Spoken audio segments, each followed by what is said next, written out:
Welcome back, everybody, to another edition of the Raptors 2K podcast, brought to you by our friends at UberEats. This is episode 13, okay? Lucky number 13. Not Friday the 13th, but episode 13. So it's going to be good vibes for sure. And we've been off for a little while, but we're back at it. Your boy, Phil Visu. My man, Shane, is in the building as well. Shane, what the hell have you been up to? It's been like a month, bro.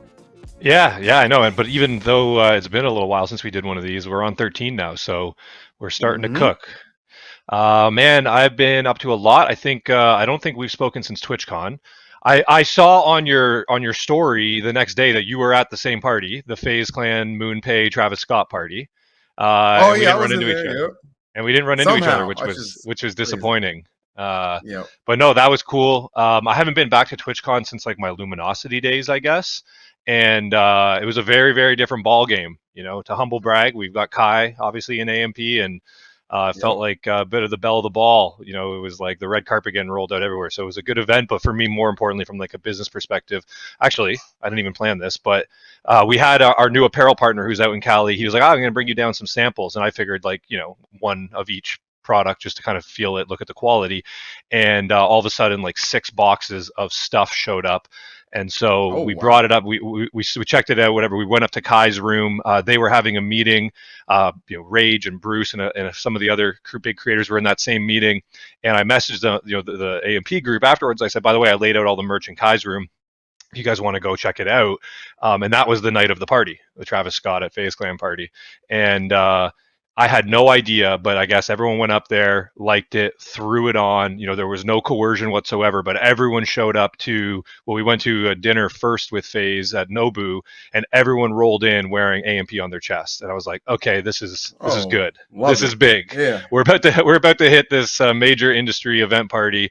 Going to be lots of cameras, and we've got not only AMP members, but other huge creators, you know, wearing our brand on their chest. That's huge for us. So that was a really cool moment, honestly. I had people coming up to me, one of the guys in the crew, I don't want to name drop too much, but he's in the music industry. All of a sudden, he threw, I think it was something like 10K in the air, and it was just raining money. And we had our photographer, and we got these amazing shots of all these bills falling down, and just, you know, commanded a lot of attention. And I had people coming up all night being like, what a brand launch. And I'm like whispering, I'm like, we kind of got lucky on this one, to be honest. Had no idea apparel partner was going to bring this much stuff.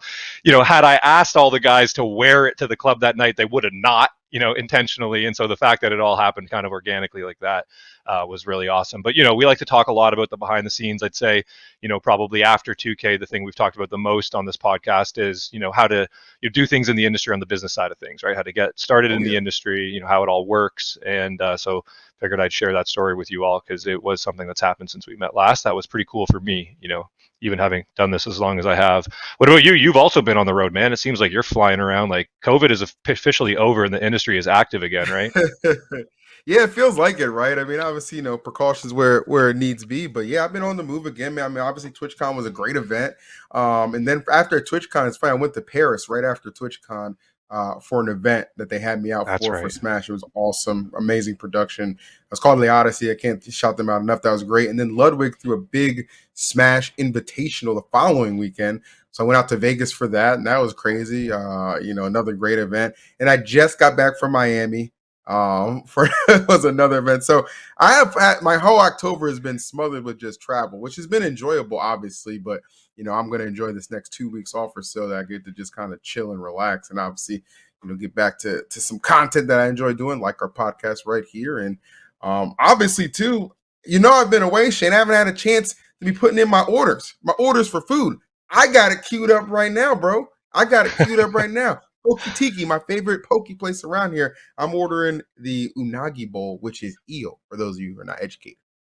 Oh, man. Not only are you constantly eating poke, which is probably healthier than what I'm going to get, you're also going with eel. That's eel's one of those ones where I just almost can't even like, I know I've tried it because it's on a lot of the, like when you get those sushi like mixed platters, it's on a lot of those. So I know it's been in those before, and I just have it in my head that I don't like it, but I actually have no idea what it tastes like. It just sounds weird to eat, you know, eel. I think there's like a mental, bro. Yeah. Nah, they prepare it very good. It's just trust me. Yeah. All right, I'll give it a shot. Hey, listen, man, I thought oxtail sounded weird until I ate it, and that's delicious. Delicious. So. Yeah. There you go. Yeah. I got That's super Chris in super AMP. smooth. He's always trying to push me to eat things. So he's adamant I got to try fufu with him, which I still don't even know what it is, but I've never he had the pushes it pleasure of that. hard. I'll let you update us on that on the next podcast, All for right, sure. But what sounds are you good. ordering for this one? What's on your palate? So I think I mentioned in the last one I moved back like 200 yards from where I grew up, which is nice and fun. It's I'm in like a total suburban neighborhood, and Yeah. down the street from my sister and her kids, and we see them a lot, and I feel like I've finally settled into middle age here. But it's cool, man. Another side story. We went out Halloween with all of them, and there's this one street in the neighborhood that just goes like all out, and they get 1,000 kids down this one stretch. It's pretty wild, and Dang. it was fun to be a part of. I don't have kids yet, but my fiance, she's all over me about it. You know what? I've just decided I'm going to get pad thai. Can't go wrong. I had a smoothie for breakfast. Haven't eaten anything since. I've been in back to backs leading into this, so I got a craving for some carbs. Shout out Uber Damn Eats. man. My Uber Pass came in handy again. I think we should only be probably talking about the positive things, but the reality is everyone knows in the world of meal delivery, sometimes things can go wrong. And I had a restaurant where things went wrong the other day, and just having that like priority support and stuff like that was always, it's always low stress, right? They're always going to take care of you. And so shout out Uber Pass. You get your delivery for free, beyond a certain threshold, lots of other monthly perks. And so, as I always say, I've been an Uber Pass subscriber since long before we were doing this podcast, and I don't plan on Oh yeah. canceling my subscription anytime soon. Now Uber Eats gets it done, man. We certainly appreciate that. Now, Shane, I did mention how I was in Vegas a couple of weeks ago for an event, but you know what? This time we brought Vegas to us. Okay, Mr. Joe Vegas is actually our guest for today's episode, which I'm pretty hyped about. I know you two have a little bit of a past as well, which we could touch on. So we can bring Joe in right now. Switch over to that 3 box. That would be amazing. There he is, waiting patiently. Joe Vegas, my guy. How you doing today, bro? Can't complain. I'm just mad that I didn't get to put it in my Uber Eats order. Like, what's up? We got Oh, Thai dang. over here. We got eel, and I'm just like, oh, I'm eating air. Hey, unless the operations have fallen apart since I left full time, the plan before was that the guests get an Uber Eats gift card. So you'll have to hit up Johnny on the mic. We're exposing him right now, but that was definitely the plan. It was all our guests come on, they get an Uber Eats gift card, pretty substantial one too. So they're always taking care of Well, us. I appreciate that. We No, got you, no, Joe. it means a lot. We actually, you were talking about the Eats Pass, something my girlfriend and I have as well, because she doesn't believe in having anything delivered. She does not believe in paying for delivery whatsoever. So it could be anything, buying something from Home Depot, etc. So, for us, having something like that is nice because, okay, she's not technically paying for delivery anymore. It's, a lot more beneficial, worthwhile. So she's not like, oh, well, we could just go out and no, I just want to stay in my pajamas. I just want to just sit at home and eat this. So I it is feel great. that. I really do love it. That is an interesting belief to carry. Not believing in delivery fees. Well, She hey, must hate the mailman. wait, does the Oh, mailman whenever charge you? does Well, it, it's a delivery it does, service. Yeah, but it's don't, free. I I mean, mean, you it's pay for it in your free. taxes. Yeah. Yeah. We gotta hold Moving each other on. accountable here. Anyway, Joe, man, good to have you on. We were just connecting before this, and I know that we had some history together, and it's so funny. And I think like we've already opened up the show by talking a little bit about the behind the scenes of what Phil and I have been up to, in the world of gaming, esports, content creation. It's all kind of muddled into one now, obviously. But I think you and I had an experience together that we were just catching up on because I really didn't recall in detail.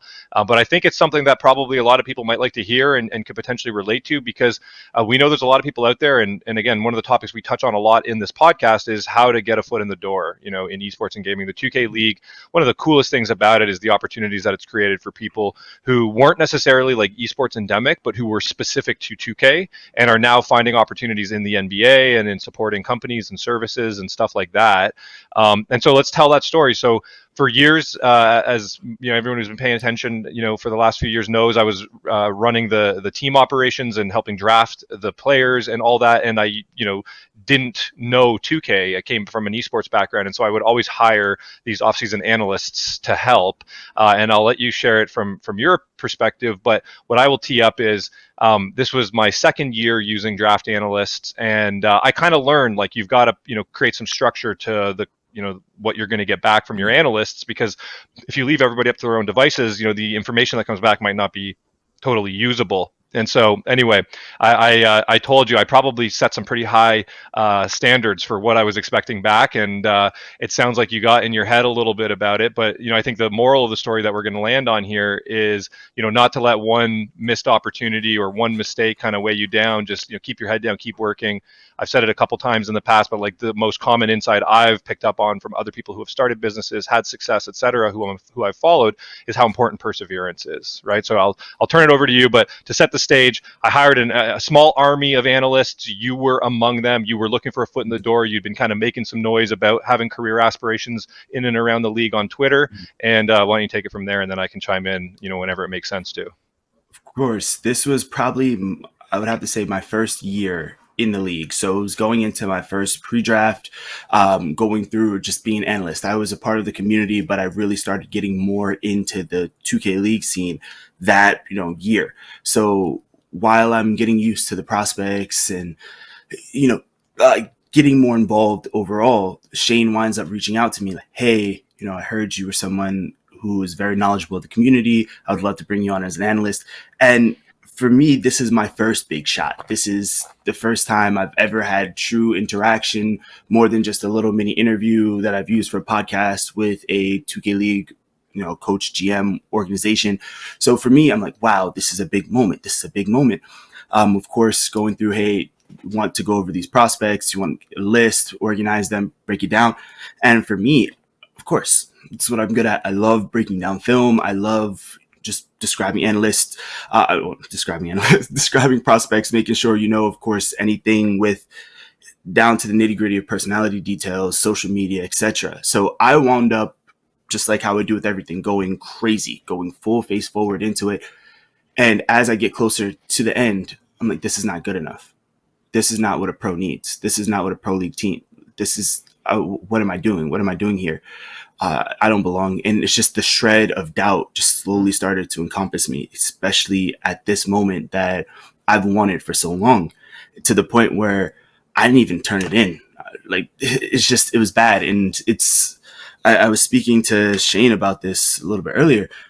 It's probably the worst moment in my 2K League career, hands down. It's just that moment of, one, not even being able to turn in the work that I know that was good, but I just couldn't mentally. I didn't believe it was good enough. I didn't think it was up to standards. And the worst part is, of course, this is season 3. So the Raptors wind up going 16-0. They wound up winning their 2 banners, all this. And it's just insult to injury, salt in the wounds. And it really took me a long time to really get over that. But I was grateful for that moment because it allowed me to realize that, hey, sometimes you just have to turn it in. You just have to get the work done. But even just learning from that process, learning from how Shane wanted to do it, it allowed me to take that and take, just that standard and bring it to the Wolves next year when I was brought on, which allowed me to, of course, wind up becoming an assistant coach and social media manager and really setting my career off. So I'm grateful for the lesson. Of course, didn't wish it ended that way, but overall, no, I'm grateful for the experience. And from my POV, again, I'd probably hired about 6 people or so to do this, right? And I kind of knew from the past I wanted to cast a wide net. There were always so many varying opinions, and some of the stuff was kind of, there was community approval, right? So there was like just kind of established norms of who everyone believed were the top prospects at various positions, and so by getting like a wide sampling of opinion, you could find those little like recurring anomalies, right? If you see all of a sudden 2-3 people who seem really credible are saying something that's going against the narrative on Twitter or in the in the mock drafts, that might be something worth looking into. And so that was kind of my approach. And so from my POV, again, your name was now familiar. We had engaged in this way. We had ultimately taken you, hired you for some contractor work. And I remember that there were some analysts who either never turned in work or sort of missed the mark on it or whatever, but I don't actually remember who. And I think this is a lesson for everyone. I use this term, a friend of mine said it to me once years ago, and it's stuck with me. It's like, we all have this main character syndrome, You know what I mean? You feel like you're stuck in your own head so much. You feel like everybody is thinking about you as intensely as you're thinking about you, or an interaction you had. Yep. And the reality is that person's more so focused on their own POV than they are on you. Mhm. So don't let it weigh you down. Don't let it. The worst thing that could have happened from that is you were like, oh God, I screwed up. I'm so embarrassed. I have to delete my account and leave the 2K League in my dust. I messed it up. So good job keeping your head down. Like you said, you got that gig next year with the T-Wolves, and you've been involved in the league ever since. Of course, yeah, and grateful, and like you said, definitely a little bit of the main character syndrome.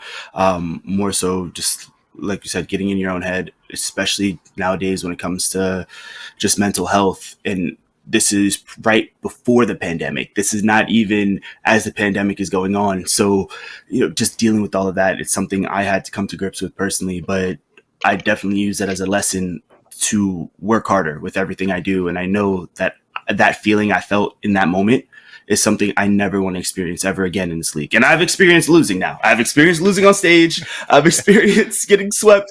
I've experienced a lot of different things. So none of them, equate to that moment though. Yep. Yeah, I think that's one of the most important developments in this conversation we all have now on social media around mental health is by everybody being so open and transparent, you realize that everyone's going through the same thing. I think it can be a very isolating experience to be in your own head all the time and dealing with your own pressures and anxieties and stresses. And I can tell you, even those who on the outside maybe seem most composed, most successful, everyone's dealing with it. As you achieve some, goal, you have some milestone, some level of success. It's not that all of a sudden you feel completely content and fulfilled. It's just that the thing changes. The thing that that causes you concern, anxiety changes, and I think the people who do well are the ones who learn how to kind of develop thick skin and battle through that stuff. You know what I mean? And just realize that it's always going to be that way. You've got to find ways to compartmentalize it. Meditation's helped a lot for me. Able to realize this stress is real and it's not going anywhere, but no one's coming and pulling me out of my bed in the middle of the night. You know what I mean? I'm waking up tomorrow morning, I'm eating my breakfast, I'm walking my dog. There may be some pressure, there may be an angry email here or there, if anything, if some expectation is missed, but that's the extent of it. You know what I mean? It's not going to actually hurt you. Anyway, I think that was a great little walk down memory lane and perhaps a lesson that's somewhat on brand for this podcast. So hopefully, people who are aspiring to get into the league, who might be, core to this audience, can take something from that. Just keep your head down, keep persevering. Yeah, that's real facts right there. I mean, really too, Joe, since you kind of overcame all that and you're obviously very well ingrained in the 2K League right now, what's the end game for you, bro? What is it all building to? What do you have any kind of goals? I mean, League's gonna be around for a long time, so it is kind of curious to me what people are trying to get out of it fully. So of course, the end goal for sure is to be the general manager or somebody in charge on the operations side for an organization, either esports or NBA, whatever organization gives me that opportunity. But of course, you have to start, working your way up. So first stop is the head coach. I believe that my experience, not only with team handles this past season with 3v3, working with women in gaming, which is something I'm really big in, and just a plethora of other opportunities that I've been a part of, Team DR, the list goes on, T-Wolves. I feel that I've learned a lot from all of these different cultures, all of these different sort of systems that have allowed me to pick and choose what I truly like and don't like and mesh it into my personal culture. And I feel that I am ready. It might not be the easiest of things because I don't think anybody's truly ever ready. But as far as the confidence in knowing exactly what to do, how to go about the day-to-day operations of a 2K League franchise and organization, I think I'm getting there. But the end goal definitely would be running a team itself. So yeah, talk about that. You were the coach for team handles. I think for anyone who isn't aware, for the first time this year, the 2K League had basically an open amateur bracket for 3v3, where teams could get into the 2K League 3v3 tournaments. And so you guys won the open. What's that? Didn't handles get second? Your squad got second, right? No. So they won the open. I think you won the open amateur, and then you lost in the actual switch, right, to the Pistons. Yeah. So yes. the open. Okay. So the open amateur was, and that's where you guys won the 25K. Is that what it was? We won the 25K on stage. The 25K has nothing to do with the open amateur. If we talk about the open amateur and everything else, handles is probably closer to 45, if not 50,000. Oh plus. wow. Just from all of the moves that not elite shooter Kaze and Miami have made over the course of that year. They are talented individuals, I do have to say, and it was an honor coaching them. They really have become brothers to me. Awesome, and not elite shooter. I just met him on Sunday. I was at our Scout the North event. Agent was there casting it. Awesome event. So for anyone who missed it, I'm sure the core audience who's listening to this probably is well aware. But our Scout the North tournament, it's our NBA 2K League draft eligibility tournament. We've been doing it for a long time. From the outset, the idea was make it a Canadians only tournament, right? Make it the one tournament that can kind of cast a spotlight on Canadian players. And I can honestly say I do think that it has worked. I think that, having Canadian players be able to get to that point of being able to say that they won or made it to the finals of a 2K League draft eligibility tournament has put some people on the radar, and I now see them on teams that are competing in the continent-wide teams or tournaments run by the US based teams. So I feel like the effort is paying off. I had never heard of Not Elite Shooter prior to this, but he came in and swept the finals of the event. So talk to us. Like, is he a Toronto-based player, and kind of where's he come from? What's his history with the game? So he's more so closer to, I believe, Ontario, around that area. I remember because he usually had to fly from the Ontario airport to the Toronto airport, then to Indy. So there have been a lot of all our Canadian issues. listeners are cringing right now. Just so you know, just so we get our geo right, Ontario is like a state. We call it a province. So it would be like My Texas apologies. versus Toronto is Austin. No need to apologize. So, but he's from Ontario. So I know that there were some guys who came in from Ottawa. I'm sure Johnny's listening, like screaming. He's from wherever he's actually from. Point being, he's a Canadian, and is seemingly holding his own at the North American pro level, which is awesome. What do you think about his prospects for the league this year? I love him. I'm a big fan, and not even just the personal bias, just looking at his work ethic, the way he goes about things. Very similar mindset. Hates to lose. He wants to constantly get better. After every series, 5v5 or 3v3, he's calling me, "Yo, Joe, can we run over film? I feel like I really messed up here. I need to work on defense. How can I work on scoring? Can we work on film so we can go over passing vision, looking at what I should be looking at in the situation coming up the court, and how to really manipulate this defense?" He's a very hardworking guy, somebody who's very level-headed, somebody that I really had a pleasure of coaching. And skill-wise, I think that he's really just scratching the surface when it comes to 5v5, but 3v3, I don't think there are many others that are better than him in NA, in the United States, across the pond, wherever. I think he's one of the best to do it when it comes to 3v3. And I think he can make a team very, very happy, whoever decides to select him this upcoming draft. So you think he's a primary guard shooting? Like, what is he in the league? He's a combo. So Yeah. I believe, personally, I think that he can be a great point guard, but he has to have the confidence in himself to get there. And we understand that, especially when it comes to 3v3 guards translating over to the 5v5 side, it takes a little bit of time for them to get the reads because there are two additional people on each side. So for him, I think it's good for him to start out as a shooting guard, where he's still looking to, okay, I can still facilitate at this role, where it's like having an additional point guard out there. And as he continues to build up, he can switch over to that point guard role eventually once he gets confident in himself and understands the landscape a little bit more. I like that. You heard it here. Not elite shooter. If you're a draft analyst, GM, coach, take a look. I'm always going to be rooting for the Canadians in the draft, no doubt about it. So whether it's Toronto or elsewhere, hopefully we see Not Elite Shooter getting his name called on draft night. Yeah, fingers crossed. Sub 2, as well as Native, all phenomenal people that I had the chance to meet in Indy. I think they are very talented individuals. So it would be exciting to watch all of them. I was in your chat just going crazy, just watching them. Like, yeah, like granted, it was more so of trolling them. Like, hey guys, we know you're really good. We know this is your game mode. If you lose, then we're definitely, we're gonna take some jabs. But letting them know their expectations. Oh, of course. They knew exactly what they were doing coming into this. I like that.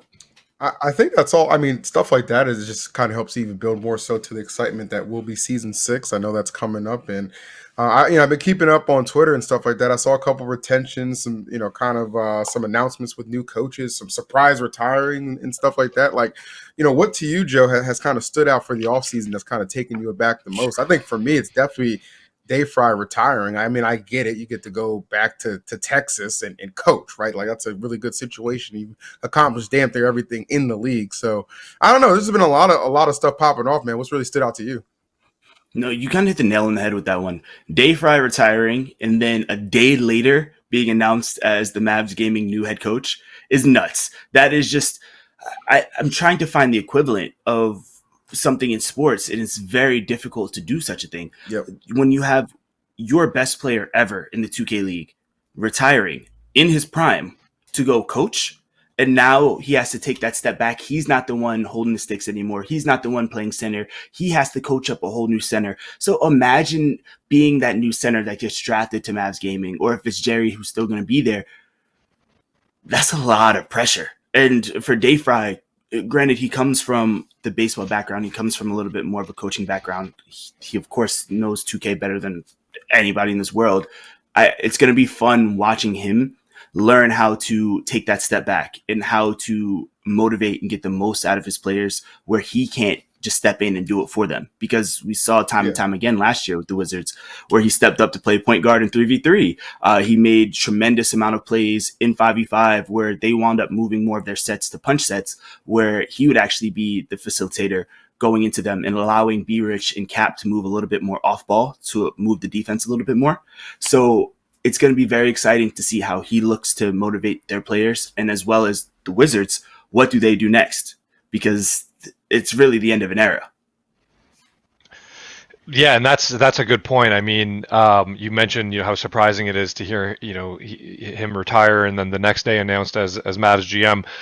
You may have caught wind of rumors. I had heard from some folks on our side that they kind of had caught wind that might be happening, and so it was less surprising to me. But still, I think the flag that he's in the prime of his career. I wonder if JBM doesn't retire and that Wizards team still has some more tournament wins and some big bags ahead of them if he sticks it out a little bit longer. There's the career stability thing, the salary stability aspect of working for an organization where those paychecks are hitting the same every 2 weeks versus the variability of being a player in the league. And obviously the Wizards, having been the most dominant team for 2 seasons, they stole my ring from me in season 3 and then went on and did it again. And I think when you have that level of success, for Dave Fry too, it's good to strike while the iron's hot, right? He is coming off, he's currently probably regarded as the best, or certainly one of the best players to ever do it in the league. And he the GOAT. To capitalize on that and go down to Dallas. And listen, dude, even going back to season 1 when there was this Dimes versus Dave Fry and it was who's toxic, etc. I always just had incredible respect for the way that Dave Fry did what he did, right? Because he would trash talk with the best of them, but it was in a really competitive, just about the game type of way. You know what I mean? It was because I'm young, I'm super passionate about my guys. I have their back, and there were some guys who would just stand up and chirp across that stage, and it would get under my skin. I'd be wanting to yell back, but had to control myself. And with Dave Fry, it was never like that. You know what I mean? It was he was strategic, he was calculated with what he was doing, he was getting into our players' heads, but he never crossed that line. And so I think he's just got he's always shown the perfect balance of competitiveness with professionalism, and I hope that carries him well into this role with the Mavs. And I hope 10 years from now he's the guy running that whole program for them. That'd be awesome. I'm really excited. I'm really excited to watch his growth. So it's gonna be sick. Well, you know what? You mentioned Dimes too. So why did Dimes not get retained? Anybody answer that question for me? Didn't that guy win MVP? I was surprised. I'm not gonna lie. I was surprised too. After finals MVP, all that. I mean, I had a couple conversations with Kenny and some of the guys too. I was despite how things played out here, I've always liked Dimes, and I know the 2K League is who he is, right? You hate to see, those guys who care so much, who work as hard as he does, missing out on opportunities. And I was like, this is awesome. Now he's got a team, he's certainly a lot, added some longevity to his playing career, etc. but to not be protected. Yeah. Do you think that's coming just after the draft? Like, what was the penalty? Because I thought I had heard that there was no penalty for protecting more players before the expansion draft. But fill that in for us, Joe. Regardless of the penalty, what your thoughts were on Dimes not being protected and what you may have heard as to why. It was one of those things. It's just the nature of the beast. When last year, when the Bucks wound up trading up one pick to number 2 to get Cooks Iverson, trading with the Cavs that year, we knew exactly, hey, the Bucks are all in right now. They don't have this first round pick the following year, so they're not going to be able to retain 4.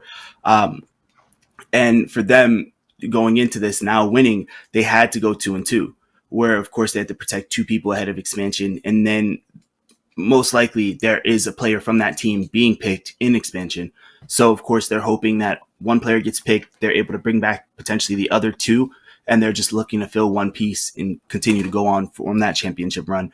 But it does suck because that team was really starting to get good and just start to gel together. You see the confidence. They were really enjoying playing with each other. Granted, of course, every team has their issues, but it would have been fun to watch that full 5 be able to run it back and protect their chip, because I feel they deserve it. But it's the nature of the beast, unfortunately, when it comes to the 2K League. Man, me and Dirk been saying since season 1, if the team won, they should be able to keep everybody together. Run it back. I like that rule. That's a cool little rule. Yeah, that's a godlike rule. Like that, they're every single one of them is a champion. They should be able to defend that together. However, okay, so you're saying then, but the only problem, I guess, then is from an asset management perspective, because technically assets were used to do trades in the seasons before, right? I mean, I guess you're right. I think it could just circumvent. At the end of the day, you just need 5 players to carry over onto each team, so it shouldn't really mess up how many spots there are or anything like that. I think that'd be cool. So Phil and I just exposed our lack of being completely tapped in, beat reporters in the 2K League, because I thought the same thing, Phil, when I saw that the Bucks didn't protect him, and I went to Dime's Twitter to see like what he was saying about it, and the only thing I could find was that he was still kind of promoting their draft eligibility tournament. So I figured things were good, and I had in the back of my mind, this might just be a post expansion draft type situation. But then I also thought I had heard just from my role with the Raptors still that it wasn't going to cost anything to protect more people. That might have just been related to our situation. We also went all in on this season, right? We also used our first to get Saint. We've obviously brought him back. Saint's a great talent, and we love having him here in Toronto, so no regrets there. But there was definitely a lot of confidence when we looked down the depth chart, right? And in hindsight, look how well Dimes did. This is a great example of like sometimes what the skill on paper won't necessarily translate to in-game results. I mean, this is like the perfect case study for that, right? Like a guy who I argued, all off season, I thought could come in at center and just do his thing for us. And not that I was arguing against people who were disagreeing necessarily, but I was just a believer. I looked at this thing. I'm like, this is a little weird, but let's get this young dribble god scoring threat, point guard. Let's put Wise Kenny at the 2. He can create space. He can help coach. Let's put Dimes, who's got that 2K IQ, at center, and he can kind of be like the positional leader on defense, the floor general on defense. And I think on paper it made a lot of sense, but this league, it's not always just going to be, stacking people who make sense at each position. There's got to be chemistry. It's got to be trust and teamwork and all that. Right. Which is true in every video game. I'd say every sport too. See it all the time where a guy in the NBA, kind of has a down season, then just changes scenery, and all of a sudden, boom, right back to the top again. Right. You think they were on their swan song, and instead it's rejuvenated. Of course. And I think it's just more so. I'm sorry. Go ahead, Phil. Yeah, no, continue, Joe. Go. Phil's a pro, Joe. You're the guest. He'll let you go, and then he'll remember his point for after. He does this stuff all the time. That's why we pay him. Right. Like, keeps me on the rails. I love it. Yeah. Hopefully I don't forget my point now. I was as far as I think it's just more so the system, and that's just a credit to Lance and much. Oh, you hear that? He's taking shots at the system, Kev. No, not even Kev. Like just the way they utilized him a little bit more. Whereas you guys look more of a traditional high pick and roll, allowing Fanta to play where he's more comfortable. Where for with the Bucks, they allowed Dimes to utilize his passing vision, because Cooks, while he was a great facilitator, and I think this is the biggest difference between a Fanta and a Cooks, where Cooks isn't the biggest dribble head. He's somebody who's, all right, I'm going to throw up the free board if I need to. I'm going to look to facilitate. But if my shot's open, I am going to kill you. Like, I am going to take the shot. I am going to score. It's going to be, don't sleep on me. While Fana is still, we talk about the translation from 3v3 to 5v5. I think sometimes when watching him, it was just the additional dribble that sometimes messed him up, which kept the delay from him being able to pull the shots, because I think he was getting there, and you saw him develop tremendously as the season went on. It just sucks that in this league, we're not able to truly have player development because you have 5 picks. When now, if you're not good enough, okay, we might have to move on and continue going. But it's still a credit to Fana for coming in, not with much 5v5 experience, doing what he did this year. But I really think that, because you have some great pieces, I do have to say it. Having Type, Saint, and Kenny, I love the retention picks. I think you have one of the best 3 right there, just defensively, with your retainments. Of course, Kenny, former DPOY candidate, Saint, one of the best defensive players I've seen. And then Type, I mean, he's always going to be the DPOY in my book, even though he didn't get it technically, but he's always going to be that to me. And I think that you have a phenomenal defensive effort. I think it's going to be fun to watch wherever Kenny plays. It's kind of like that fun off-season game. Oh, what position will Kenny play next? And I just seeing where you guys go with it, because it makes the Raptors a very tricky team to plan for, to scout for, to even figure out who they potentially are going to draft, because you have so many players who can play multiple positions.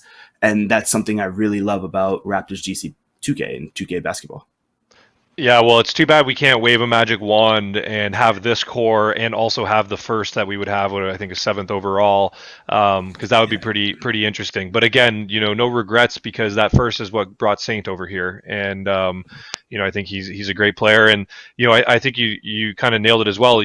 Type also this year had to switch around, play the 4, etc., and so I look forward to seeing him. I know he's locking in at the 5, and almost necessarily, I like that there was no question about where Kenny should play technically, right? And I'm at arm's length enough that I don't feel like I'm revealing any secrets or anything like that. And everyone who's paying attention to Kenny's Twitter and what's going on in Pro-Am can see he's locking in at guard. But it's it'll be exciting to see those guys go back to their kind of core positions. And I think you're right. I think we have one of the best locks in Saint.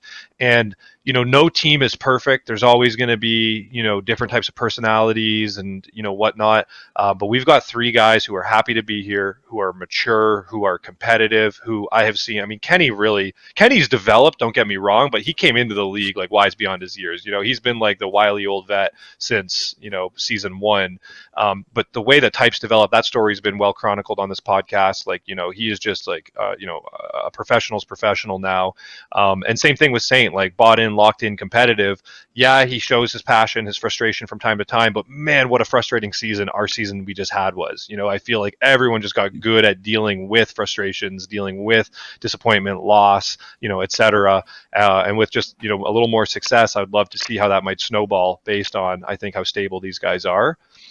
Be interesting to see what new coach Roy does with the assets he has to put the 2 key pieces in place around them, right? We need another guard and a power forward, presuming that, guys play their core positions. As we know, that almost never happens exactly as you might think at this point in the off season, right? It seems like every week things are still changing. But what do you know? Do you know Roy? Like, what do you think about that pickup? You're on our pod, so you're on the spot. But we like to let it fly and keep it raw and real. So yeah, what if any experience do you have with Roy, and what do you think about that pickup for us as coach? So I actually met Roy way back with UPA, the first ever Unified Pro-Am, the Dallas event, where he was coaching Liquid Pro-Am. And at first, this is when a lot of community coaches on the Pro-Am side were still coming up. We're wondering, like, what is this Liquid? What is this? Liquid biomechanics? I'm like, is this like Liquid? I thought it was Team Liquid, brand? Like the esports. Yeah, that's what I thought too. And I'm like, brand initially. I'm like, are they ripping off a brand? And then it's like, oh, no, it's Liquid biomechanics. Oh, okay, cool.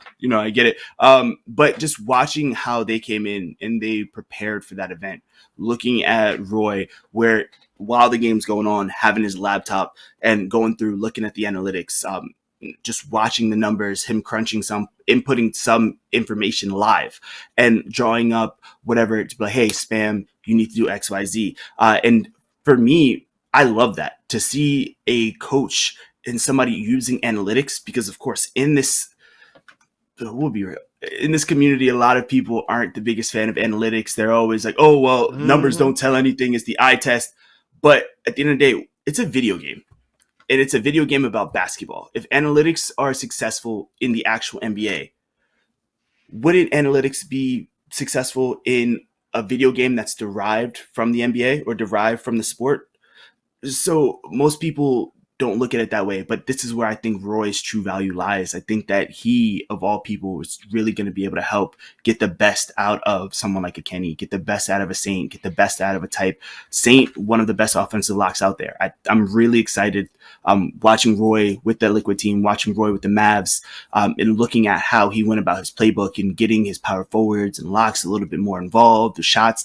I'm ecstatic to see how he's going to use Saint, because Saint is not just a traditional corner shooter. You should not just use Saint as a corner shooter. He needs to be flaring up. He needs to be able to create a little bit of movement, a little bit of off-ball decks, screens, so he can come up, maybe potentially run a little bit of overloads at the top, different looks to allow your best players to be able to utilize their best skill sets. And I think that having someone like Roy is going to really help this team. So I think it's a phenomenal hire. Congratulations to him, seriously.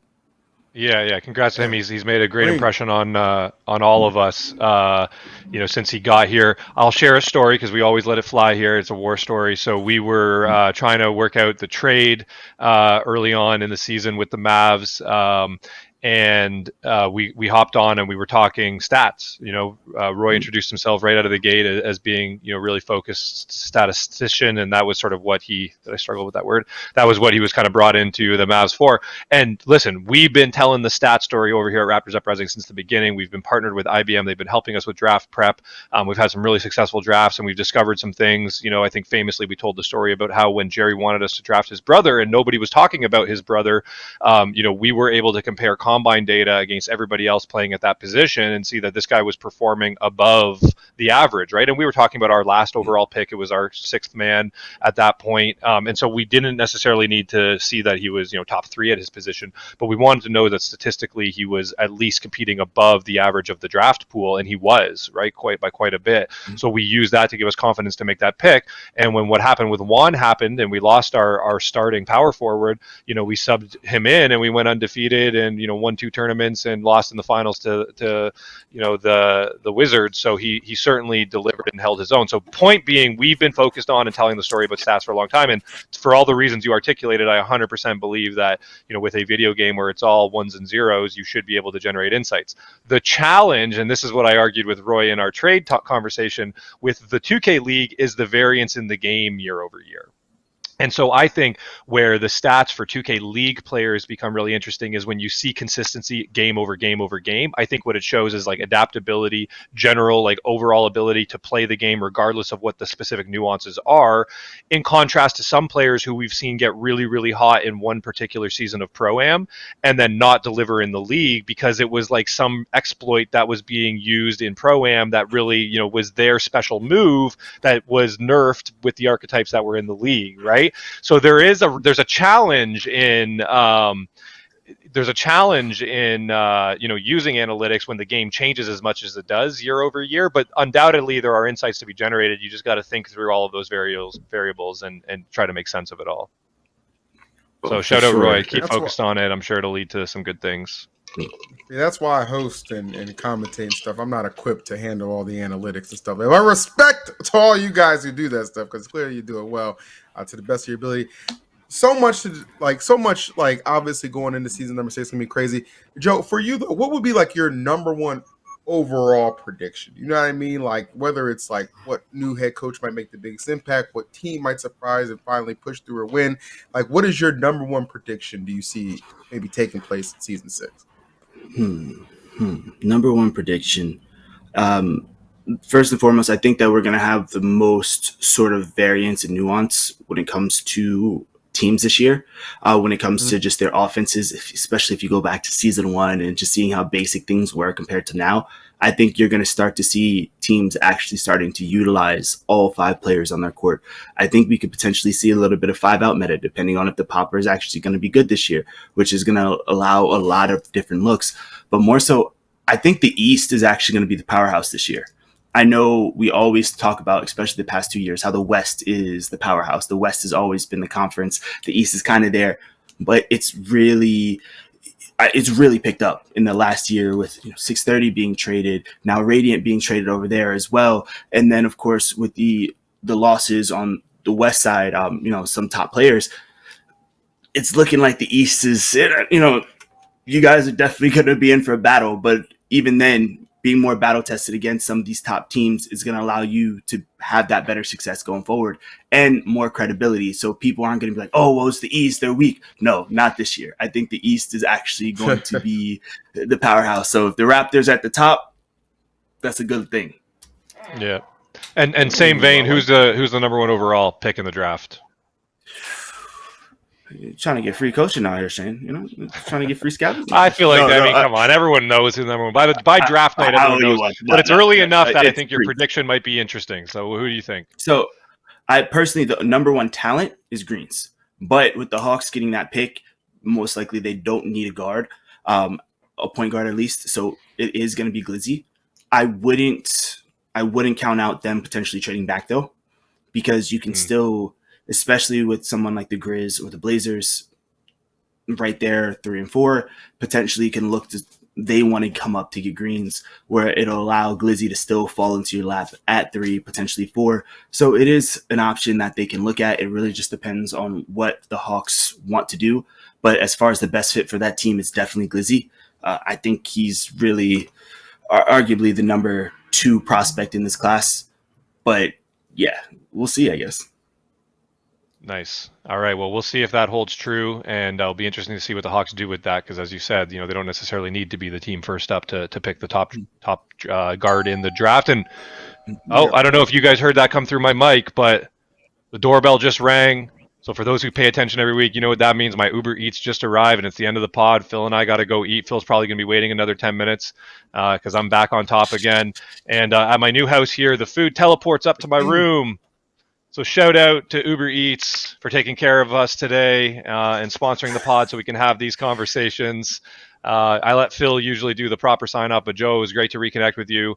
Again, sorry that you went through all that, that mental, battle and heartache when you were an analyst for us. You didn't have to take it that hard. But I'm glad that you kept your head down, persevered, and here you are now in the league and on the pod with us. And it was great to catch up with you, man. Likewise, it was. It's a blast and a pleasure to finally be able to have that conversation. And, even if it's on a, public forum like this, but just to be able to have that conversation, have that message brought out to the world, I think it's definitely something needed to maybe help the next upcoming class of draft analysts and prospects. But yeah, it was a pleasure hanging with you, Shane. Of course, always a pleasure, Phil. I'm excited to watch everything that you guys continue to do in the esports landscape. So definitely, I'll just be, I'll be lurking in Twitch streams.